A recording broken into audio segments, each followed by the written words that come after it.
Secara umum, syarat untuk tumbuhnya Gracillia sp ini adalah tersedianya sumber air tawar untuk menurunkan salinitas, areal terlindung dari angin, arus, dan ombak, perbedaan pasang surut yang cukup sehingga memudahkan pergantian air, dasar perairan terdiri dari pasir dan lumpur, temperatur optimum berkisar antara 20-28 derajat Celcius, pH airnya berkisar antara 6 dan 9 dengan nilai optimum 8,2-8,7. Kedalaman sekitar 30 cm selama bulan-bulan berawan dan 60 cm selama bulan-bulan tidak berawan. Lalu jenis rumput laut yang ketiga yang akan kita bahas yaitu Saulerpa sp. Persyaratan ekologi untuk tumbuhnya jenis rumput laut ini adalah areal terlindung dari pengaruh angin dan ombak. Areal harus bebas dari populasi. Substratnya terdiri dari clay loam. Salinitas antara 30-32 per mil.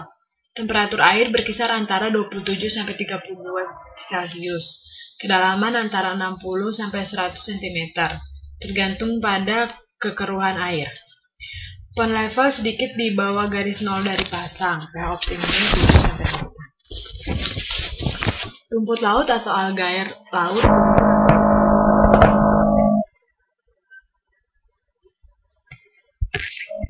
beberapa jenis rumput laut hidupnya kosmopolit mendunia.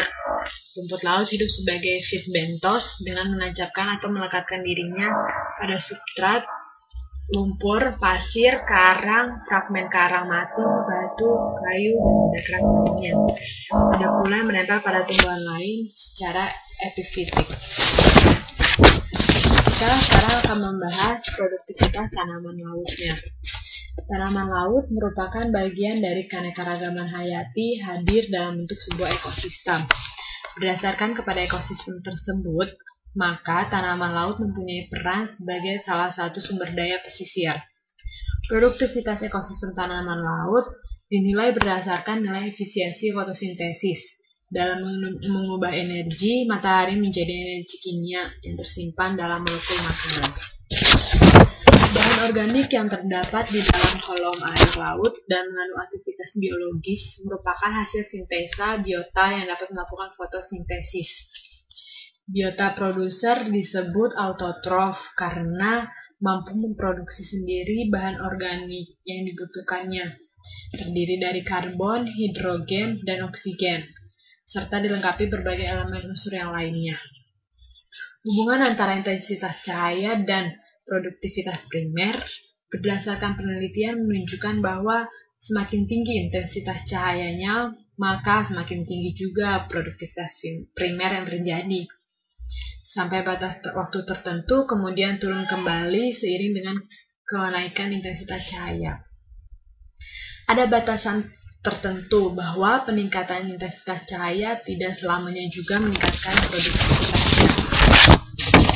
Rumput laut juga memerlukan sinar matahari untuk melakukan proses fotosintesis. Tidak seperti tumbuhan pada umumnya yang mendapatkan unsur hara dari tanah, rumput laut mendapatkan zat hara dari air yang di sekelilingnya.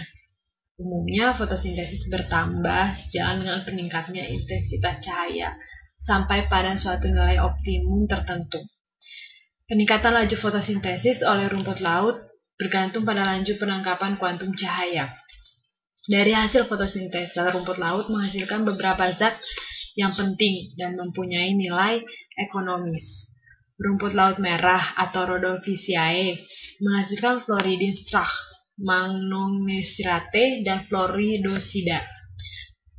Lebih spesifik lagi, biasanya dikenal dengan polisakarida yang merupakan agar-agar dan karaginan. Rumput laut coklat Paeophyceae menghasilkan alginat. Rumput laut hijau Chlorophyceae menghasilkan kanji dan juga lemak.